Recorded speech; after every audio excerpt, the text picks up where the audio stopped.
Assalamualaikum warahmatullahi wabarakatuh. Perkenalkan, nama saya Muhajirin Jalil dengan NIM 230605510009 kelas C01.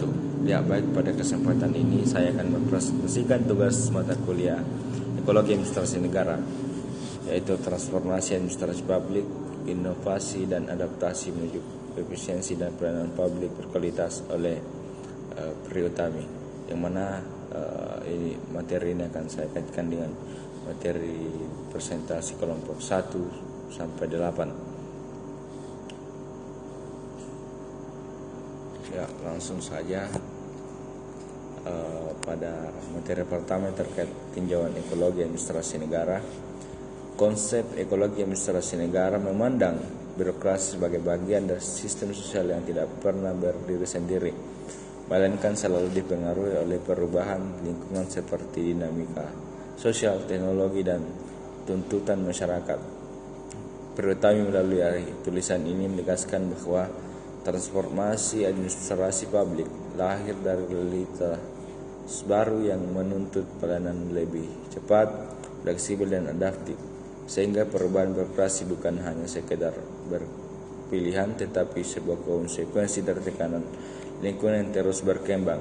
Olehnya, modernisasi birokrasi hanya dapat terwujud jika aparatur mampu memahami dan merespon kondisi ekologi di sekitarnya secara tepat.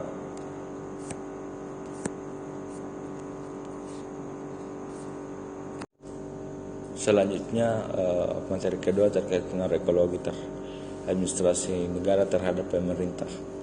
Perubahan lingkungan eksternal, terutama perkembangan teknologi digital, memberikan tekanan besar terhadap cara kerja pemerintah yang sebelumnya bersifat birokratis dan kaku.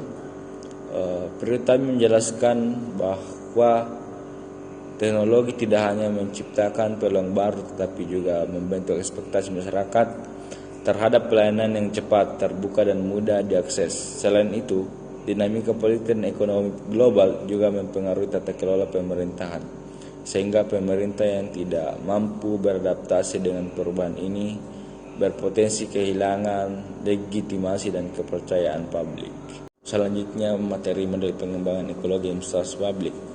Model pengembangan administrasi publik saat ini lebih menekankan pada kemampuan pemerintah dalam melakukan inovasi secara berkelanjutan. Priyutami menegaskan bahwa inovasi harus menjadi strategi utama dalam birokrasi, bukan hanya sebagai pelengkap dari sistem lama yang sudah ada. Pengembangan ini mencakup evaluasi terhadap pola kerja konvensional, peningkatan kapasitas sumber daya manusia, serta pemanfaatan teknologi secara optimal agar birokrasi mampu meningkatkan kualitas dan kecepatan pelayanan publik. Selanjutnya, model ekologi administrasi publik kontemporer. Dalam model administrasi publik kontemporer, teknologi menjadi elemen utama yang terintegrasi dalam seluruh proses pelayanan melalui konsep e-government. Dalam artikel ini ditekankan bahwa digitalisasi bukan hanya perubahan teknis, melainkan transformasi budaya kerja yang mendorong terciptanya pelayanan yang lebih transparan, partisipatif, dan berbasis data. Keberhasilan model ini terlihat ketika sistem pelayanan mampu menjangkau masyarakat secara luas, cepat, dan efisien tanpa bergantung pada kehadiran fisik birokrasi atau pemerintah itu sendiri. Selanjutnya, faktor-faktor yang mempengaruhi ekologi administrasi negara. Ekologi administrasi negara dipengaruhi oleh faktor eksternal seperti tekanan masyarakat, perkembangan teknologi, serta perubahan lingkungan global, dan juga faktor internal seperti pola pikir aparatur, budaya organisasi, dan struktur birokrasi.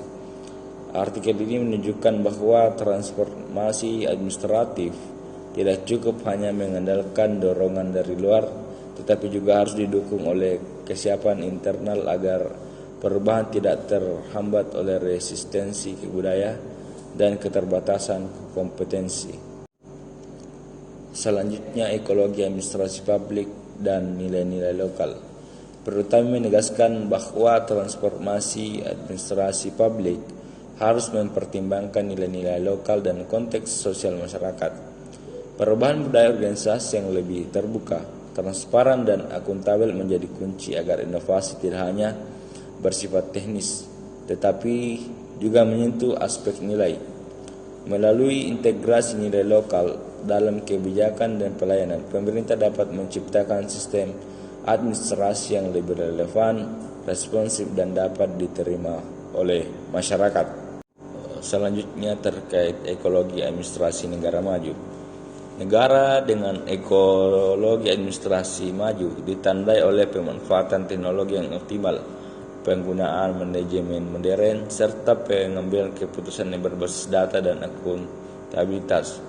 Perlu kami menggambarkan kondisi ini sebagai tujuan akhir transformasi birokrasi, di mana pelayanan publik berjalan cepat, efisien, dan minim hambatan birokrasi. Selain itu, konsistensi dalam menjaga transparansi dan tanggung jawab publik menjadi karakter utama administrasi negara yang maju.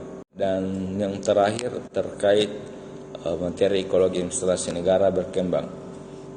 Dalam konteks negara berkembang, transformasi administrasi menghadapi berbagai tantangan seperti keterbatasan anggaran, kesiapan sumber daya manusia, serta budaya birokrasi yang masih konvensional. Priyotami menyampaikan bahwa oleh karena itu, perubahan harus dilakukan secara bertahap dan adaptif dengan mengutamakan inovasi yang sederhana namun efektif. Dengan pembinaan struktur kelembagaan dan peningkatan kapasitas aparatur, negara berkembang tetap memiliki peluang untuk bergerak menuju administrasi yang lebih modern meskipun berada dalam keterbatasan.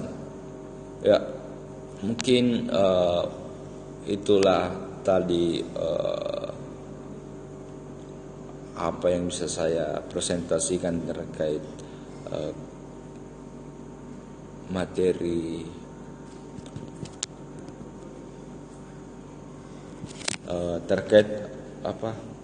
terkait materi artikel yang saya ambil dan kaitannya dengan materi-materi yang telah dipresentasikan oleh kelompok 1 sampai 8 pada mata kuliah ekologi administrasi negara. Mungkin kurang lebihnya mohon dimaafkan. Wabillahi taufiq hidayah. Wassalamualaikum warahmatullahi wabarakatuh, dan hidup mahasiswa.